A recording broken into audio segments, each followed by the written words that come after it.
Does your podcast app spark joy? Tidy up your streaming with Spotify.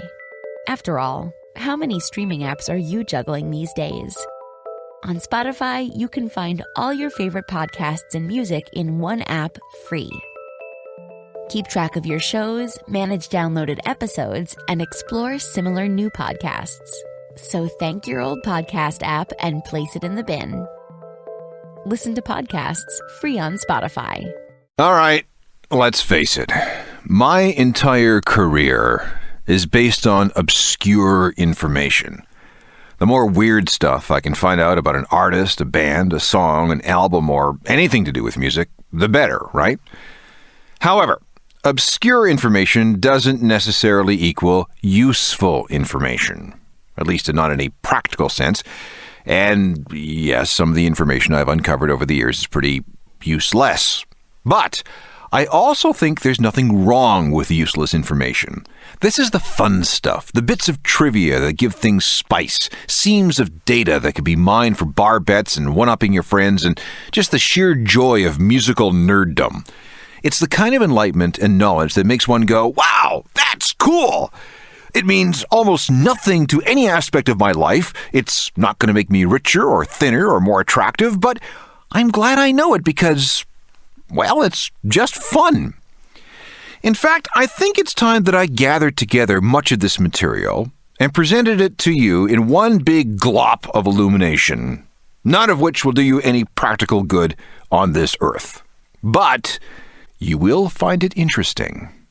I call this the Completely Useless Information Show. This is the Ongoing History of New Music podcast with Alan Cross.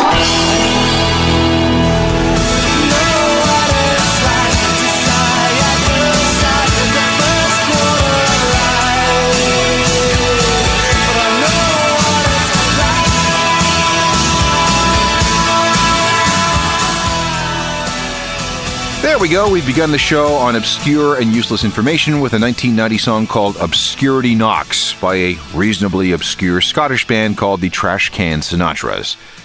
They once had a recording studio that they called Shabby Road. They convinced Carly Simon to sing on a song in 2009. And in 2010, they started an American tour by playing in a fan's living room in Portland, Oregon. All 50 tickets sold out in 36 hours. And by all accounts, it was a very good party. Hi there, I'm Alan Cross, and welcome to the Completely Useless Information Show. This is a collection of weird, wonderful, and almost completely pointless bits of musical information. I should, however, point out that this information is not worthless. Like I said at the beginning, if anything you're about to hear makes you go, ooh, cool, then it does have some meaning. It made you feel good. It gave you a nugget of something that you know that your friends don't. And maybe, just maybe, you're able to connect some random piece of input with another totally unrelated scrap of info, and that sets you down a completely new and hopefully purposeful path. Here is a perfect example of what I'm talking about. Most of the world subscribes to daylight saving time. In the spring, we turn the clocks ahead. In the fall, we turn them back again. And yes, the proper term is daylight saving time, not daylight savings time. So what does this mass resetting of time itself have to do with Coldplay? Let's go back to 1916. William Willett was a builder. He was famous for high-quality houses he constructed throughout the posher sections of London. Mr. Willett loved to ride his horses in the morning, and after work he liked a round of golf. But one summer's morning in 1907, he noticed that many of his fellow Britons were still asleep long after the sun had come up. They're sleeping away a perfectly good summer's day, he thought. At the same time, he was rather annoyed when his workday cut short his evening round of golf. It got dark before he could finish his round. This got him thinking, what if the sun could rise later and set later during those wonderful summer months?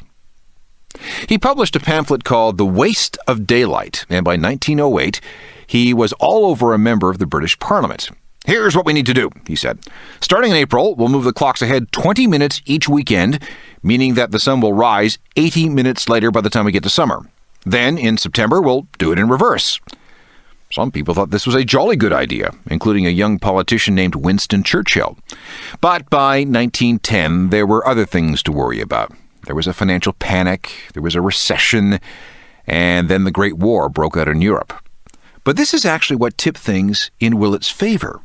Moving the clocks ahead saved money in lighting costs, very important to a nation at war. Tons of coal could be saved and diverted to the war effort. The Germans knew this too, and had already adopted a form of daylight saving time. The British decided to follow suit. So, on Sunday, May 21st, 1916, the clocks were moved ahead as part of a wartime measure called the Defense of the Realm Act. This plan proved to be so popular with so many people that it stayed in place after the war. Britain kept it, the Germans kept it, and it spread around the world from there. Okay, great. What does this have to do with Coldplay?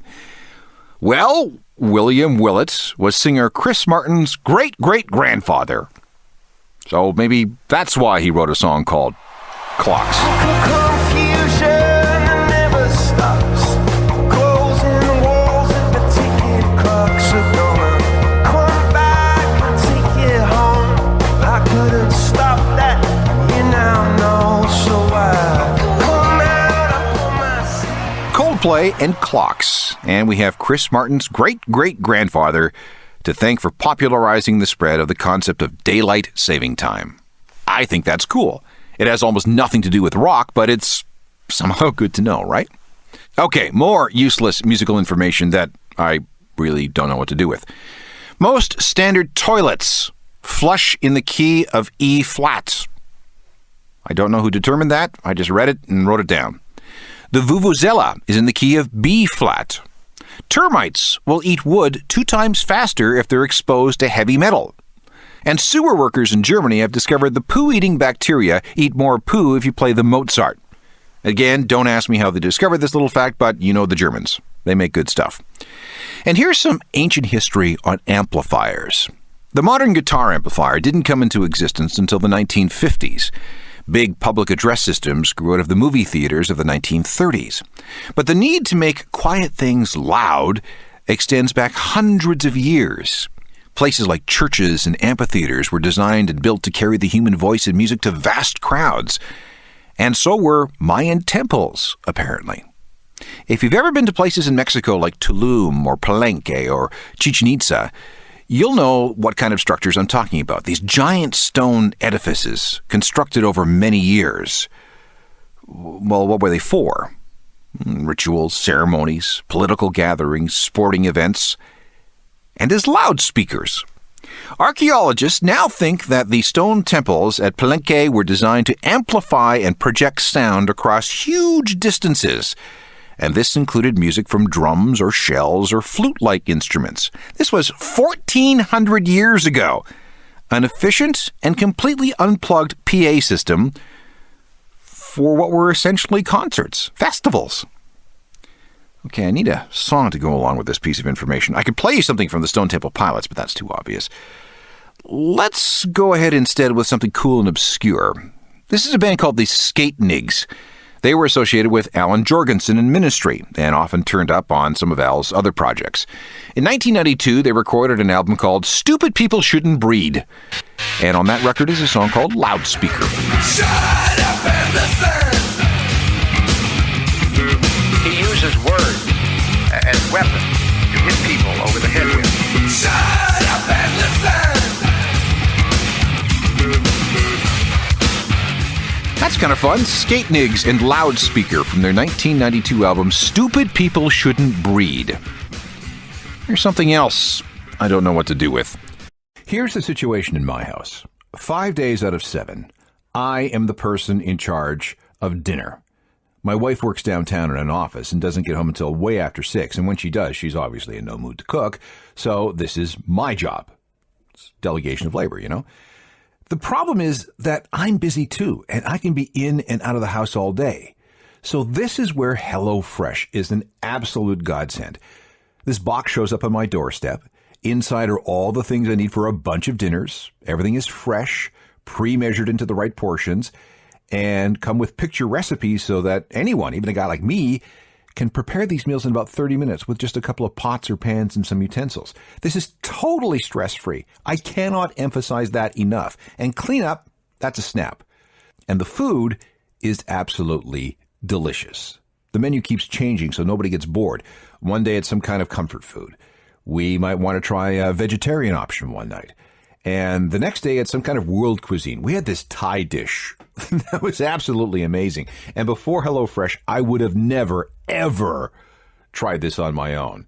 And all this with no planning, no shopping, no hassle, no leaving the house, no nothing. You got to try this, and I'm going to make it easy for you.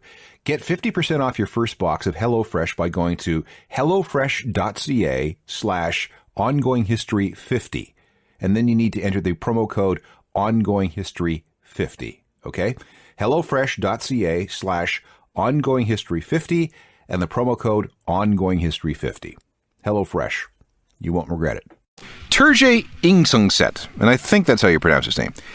He's a Norwegian musician who experiments with musical instruments made out of ice. Apparently, Swedish glacier ice makes the best trumpet. It's modern experimental music, but I'm not sure really where it fits in the ecosystem. I think it's somewhere near Sigur Rós and what they do, but I'm not sure. But still, it's worth a quick listen, don't you think? This is called The Other Side.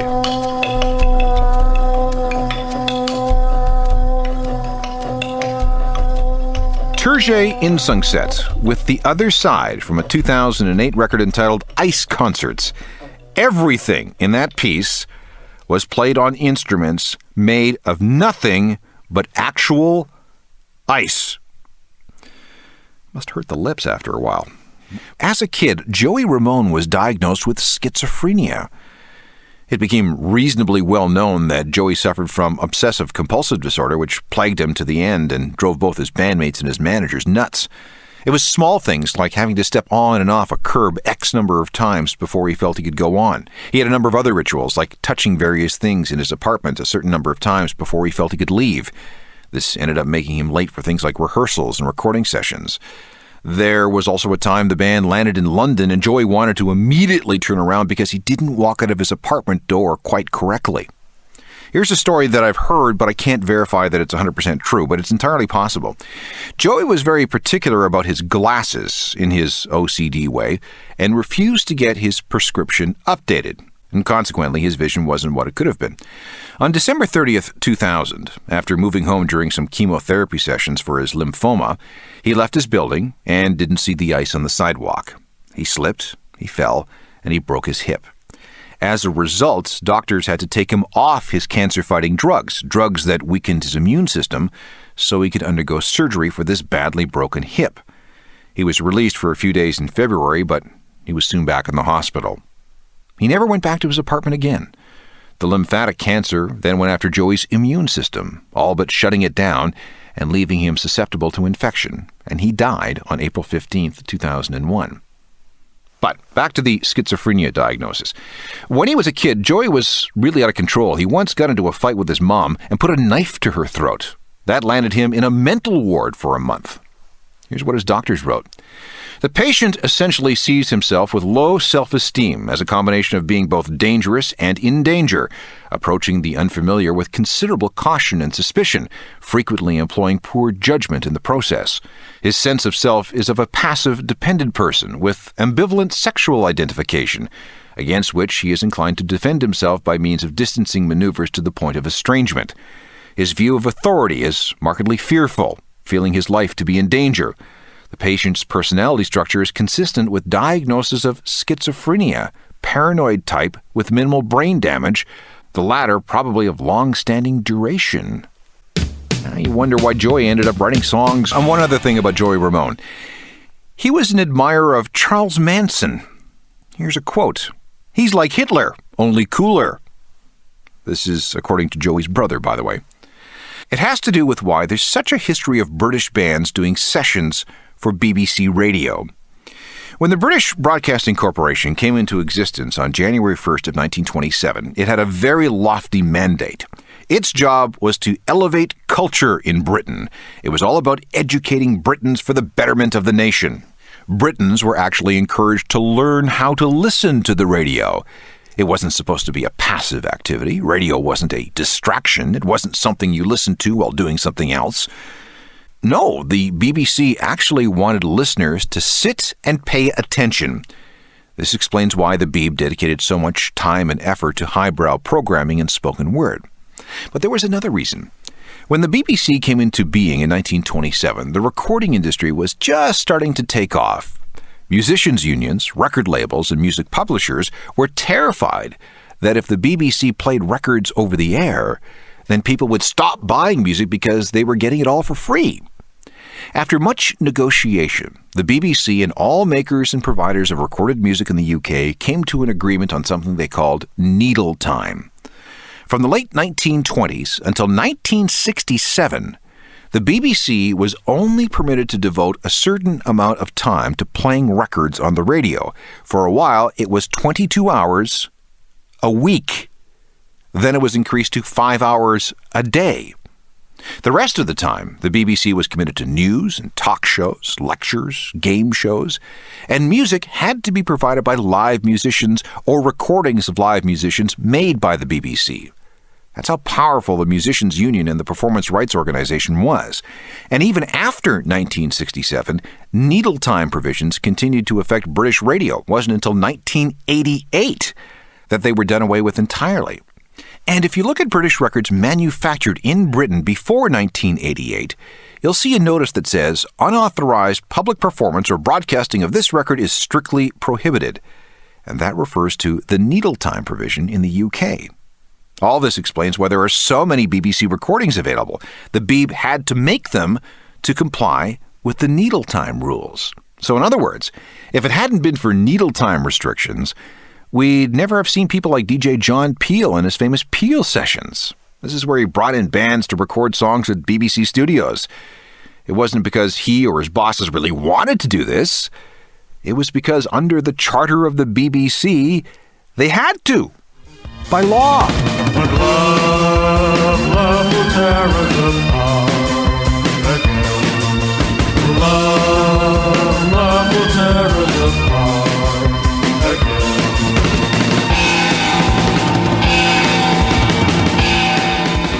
Joy Division, recorded live at the BBC for DJ John Peel on November 26, 1979. And thanks to the needle time provisions that were in place for all of British radio until 1988, an unbelievable amount of history was captured. Now, speaking of history, if you're a fan of Nirvana, the name Dylan Carlson should be familiar. He was Kurt's best friend, and he was the guy who went with Kurt to Stan Baker Sports in Seattle on March the 30th of 1994 to buy a Remington M11 shotgun for $308.37.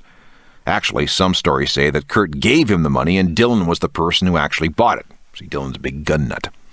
Now, Dylan was in a band too. It was a drony, doomy guitar band called Earth. As a favor to Dylan, a pre-Nevermind Kurt offered up some vocals on a song called Divine and Bright that disappeared for years because Dylan was an addict and couldn't hold it together. In 2010, a collection of recordings from that time was reissued on an album called A Bureaucratic Desire for Extra Capsular Extraction, and Divine and Bright is included. So, here's Kurt Cobain singing with his buddy Dylan Carlson and the band Earth.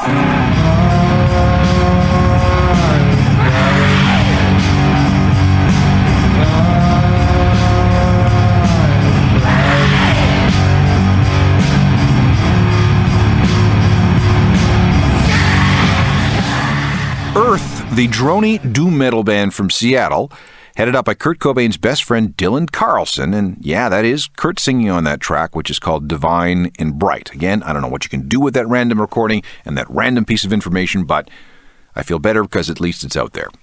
This is a program dedicated to useless musical information. Well, not entirely useless, it's just stuff that I've come across that I don't know what to do with, but I don't want to ignore it because, it's all kind of cool. Now I'm going to show you how Radiohead predicted their own future. Sort of. If you're a fan, you've probably listened to their 2000 CD, Kid A million times. But do you know everything about that record? For example, have you taken apart the jewel case it came in? You should, because certain editions feature a second booklet hidden behind the black opaque tray that holds the disc. It's a bit weird with pictures and random bits of text from somewhere. But here's the cool part. Those random words aren't random at all. They're scraps of lyrics from songs that appeared on 2 future Radiohead albums, Amnesiac in 2001 and Hail to the Thief in 2003. In other words, Radiohead gave fans words to songs from albums that wouldn't be out for another 3 years. Again, I have no idea what to do with that information, but I think we can all agree that it's pretty cool, right? Everything in its right place, in its right place, in its right place.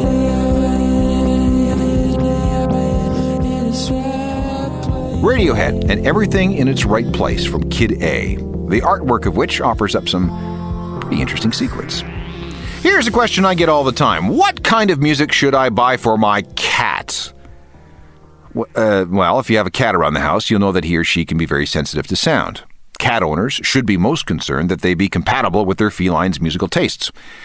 Back in 2002, a team of Austrian psychologists, very bored psychologists apparently, spent 5 days filming cats as they were exposed to various kinds of music. They discovered that when cats heard something they liked, they moved closer to the speakers. When they heard something they didn't like, they moved away. And here's what they found. Cats really seemed to dig music with a really fast beat. What's more, they were into tracks with deep bass. Songs with high frequencies? Not so much. So what does this mean for you and your cat? Well, techno would be good. So would certain types of death metal. Just stay away from guitar solos. Cats don't like guitar solos. Again, I have no idea what you can do with that information, but there it is. This last piece of trivia may end up being useful after all, but it's about something that you may have never given moments of thought to. Why do some songs on record have a defined end, while others just fade into silence? Who came up with that idea? The answer to the second question is nobody knows. We do know that the first song to fade out came after the introduction of magnetic tape in the recording process. Before tape, all music was recorded mechanically, directly onto a master disc. No overdubs, no punching in to fix up mistakes, no editing. What was played was what was captured. The first successful recording format was the 10-inch 78 RPM record. It had a maximum capacity of about 4 minutes per side, and that gave songwriters, musicians, and recording engineers a hard deadline for the length of any piece. When tape came along, various manipulations like editing and overdubs became possible, and so did the idea of fading out a song. So why did this catch on?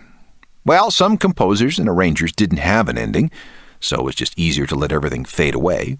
Sometimes songs were just too long for radio. See, radio stations didn't like songs that were more than 3 minutes long back then, so the quickest way to solve that time issue was to fade out the song before the 3-minute mark on the 7-inch singles that radio stations used. Sometimes the producer or the artist wanted to emphasize the hook of the song over and over again as the song ended to burn it into the listener's mind. Some people liked the fade because it left the impression that the song never ended and that it could go on forever. And others did it because, well, they just thought it sounded cool. Whatever the true history, the fade-out has been with us since at least the late 1940s or the very early 1950s. Here's an example of a modern fade-out from the White Stripes. In the modern rock era, most songs seem to have definite endings. So when the White Stripes released this single in 2007, I remember being very surprised by its lack of a conclusion. I was freaking, I was ready to go. Yeah, swear beside the head, she had one white eye, one blank stare, looking up, lying there. Understand if her hair was a candy cane, black rum, sugar cane, giant eyes, some straight. La la la la la la la la la la la. The White Stripes, fading away. Let me offer up a few more pieces of data that I have no idea what to do with. Leo Fender, the inventor of the Stratocaster and the Telecaster guitars, as well as the seller of many iconic guitar amplifiers, he couldn't play the guitar. Didn't know how. U2 isn't exactly entirely Irish. Bono and Larry Mullen were born in Ireland, but The Edge was born in London, and his parents are Welsh. Adam Clayton was born in England. And comedian Ricky Gervais was for a very brief time the manager of the Britpop band Suede. He was also in his own group called Sedona Dancing. Technical production for this useless bit of information is from Rob Johnston. I'm Alan Cross. You've been listening to the Ongoing History of New Music podcast with Alan Cross. Subscribe to the podcast through iTunes, Google Play, Stitcher, Spotify, and everywhere you find your favorite podcasts.